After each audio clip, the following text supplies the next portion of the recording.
I wanted to talk a little bit about some of the legislation that's happening in the State House now. As many of you know, I spent 6 years in the State House. I was a Republican leader at one time, and I got to tell you, I have never seen in my time there the kind of stuff that's happening now, and certainly not in a good way. In addition to the red flag bill that we talked about pretty significantly last week, here the other things that some of the democratically controlled legislature is pushing through, this family bill is absolutely horrific. It's not just horrific for small businesses, though it is completely horrific for small businesses. It's also horrific for government.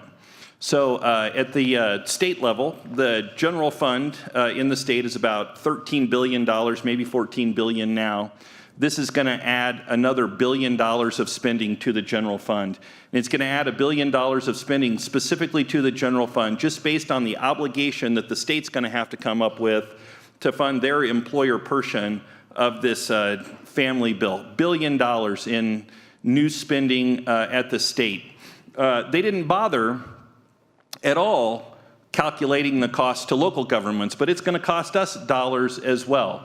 And it's not going to be cheap. I think our folks are working on that right now to figure out just how much this bill is going to cost us. But ultimately, it's you, the taxpayer, that ends up paying both of these bills. You're going to pay it at the state level, you're going to pay it at the county level. And maybe it's not going to be through increased taxes. We certainly have no appetite or desire to do that here at the county. But here's how you're going to pay for it. It's going to come out of Roads and Bridges Fund. It's going to come out of the sheriff's office and public safety dollars we have, because we have a limited number of resources that we can use to affect all of the things that we need to do in the county. And if this creates a huge amount more spending for us, it's going to have to come from somewhere, and it will certainly do that. And that doesn't even include all the private employer contributions that are going to have to happen as well. I mean, every single business out there, whether you're a business of 1, a business of 500, you're going to have to pay into this fund. And it's going to cost you about 5% more than you're currently paying now. And it's just going to be devastating to a lot of businesses that are already paying more in relation to minimum wage hikes going up, in relation to other health care mandates that are there. It's going to, as Commissioner Williams said, it's going to be next to impossible to be able to be successful in business in the state of Colorado. The Democrats are also pushing massive oil and gas regulations at the State House now. What makes this one just so absolutely disappointing to me is the voters just spoke on this issue with Proposition 112 in the 2018 election. Overwhelmingly, the voters said, look, we're not going to put these significant restrictions on the oil and gas industry. And the Democrats in the state legislature said, we don't care. We absolutely do not care what the citizens of Colorado think. We're going to do it anyway. It's incredibly disappointing to see that bill moving through the state legislature right now.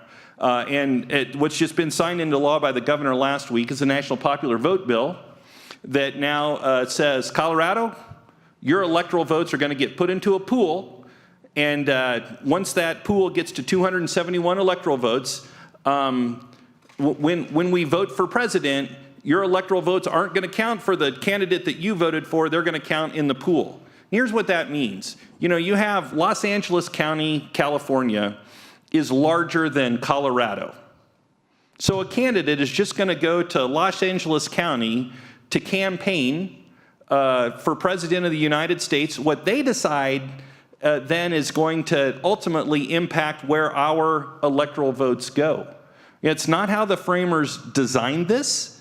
We have an electoral college for a reason, and it's to give smaller states and medium-sized states a voice in presidential elections. And that's not going to happen now because of what the Democrats at the State House are doing. Those are the bills I wanted to talk about, but now I want to put a little bit of a point on how this is being done and how it's just unacceptable beyond belief. We just got done talking about the bomb cyclone. Shut the county down for 2 days, Wednesday and Thursday. Shut the entire state of Colorado down for an entire day, to the degree that the governor of the state of Colorado declared Colorado a natural disaster area. The entire state of Colorado, we're a natural disaster area. The governor, the CDOT, the State Patrol, every law enforcement agency is saying, stay off the streets, don't go out, it's too dangerous to be out there. Well, Democrats in the Senate thought that was the perfect time to remain open and hear these very controversial pieces of legislation. And they heard these pieces of legislation knowing that people couldn't get to the State House to talk about them and to share their side of the story. That's absolutely, completely, and totally unacceptable. But here's what they said. Here's what they said. Well, you know what? If you just email us your testimony in, we will read it on the record. Now, I'll tell you, that is not an acceptable solution, but then they didn't even do that. Many people out there emailed their testimony in, expecting it to be read on the record, and then the Democrats ignored that entirely. I got to tell you, I try not to be too partisan when I'm down here on the dais talking about these things, but this has been just the absolute most disappointing legislature I have seen in my time in politics in the state of Colorado. I encourage you all, everybody that's listening to us right now, contact your state representative, contact your state senator, and tell them this kind of behavior is not acceptable in the state of Colorado. And that's what I have to say. Item number 6. Oh, yep, sure. Commissioner VanderWerf. Thank you, Mr. Chair. I appreciate deeply the comments that you have made.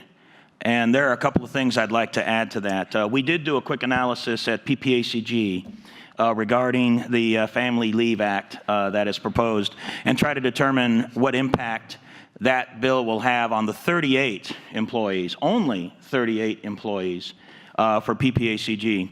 They currently pay into a system that allows for family leave that costs $4,500 a year.